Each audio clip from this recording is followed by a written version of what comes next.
Presidenti i Shteteve të Bashkuara Donald Trump ka bërë të ditur se SBA dhe Ukraina do të nënshkruajnë së shpejti një marrëveshje për mineralet e rralla, të cilat kanë një rëndësi strategjike për industrinë teknologjike dhe mbrojtjen.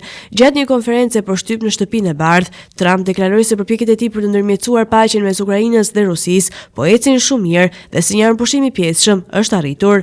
Jemi duke ecur mirë me Ukrainën dhe Rusinë. Një nga gjërat që po bëjmë është nënshkrimi shumë shpejt një marrëveshje me Ukrainën në lidhje me mineralet e rralla, tha Trump. Ndërkohë, luftimet mes dy vendeve vazhdojnë. Forcat ruse kanë kryer një sulm të ashpër me dron mbi qytetin e Odesës, duke shkaktuar dëme të mëdha në infrastrukturën civile. Sipas guvernatorit rajonal Oleg Kiper, janë goditur një ndërtesë banimi, një qendër tregtare dhe disa dyqane.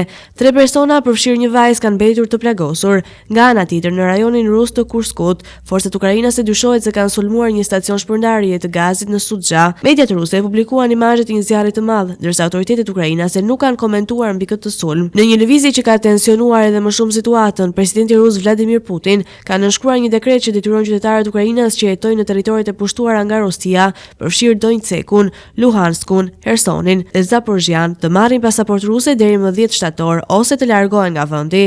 Ky vendim është kritikuar ashpër nga Ukraina, e cila e sheh atë si një përpjekje për të forcuar kontrollin rus mbi këto rajone. Ish-ministri i ekonomisë i Ukrainës, Timofey Mylavonov, deklaroi në një postim në platformën X se ky është një ultimatum i rrezikshëm që synon asimilimin e popullsisë ukrainase në territoret e pushtuara. Ndërkohë, përpjekjet diplomatike për të arritur një marrëveshje më të gjerë vazhdojnë. Trump ka zhvilluar bisedime të ndara me presidentin e Ukrainës Volodymyr Zelensky dhe atë rus Vladimir Putin në përpjekje për të negociuar një armëpushim më të gjatë.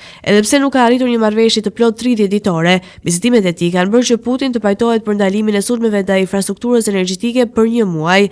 Nga ana tjetër, Zelensky ka shprehur gatishmërinë për të pranuar një pauzë të tillë, me shpresën se kjo mund të çojë në negociate të mëtejshme për t'i dhënë fund luftës.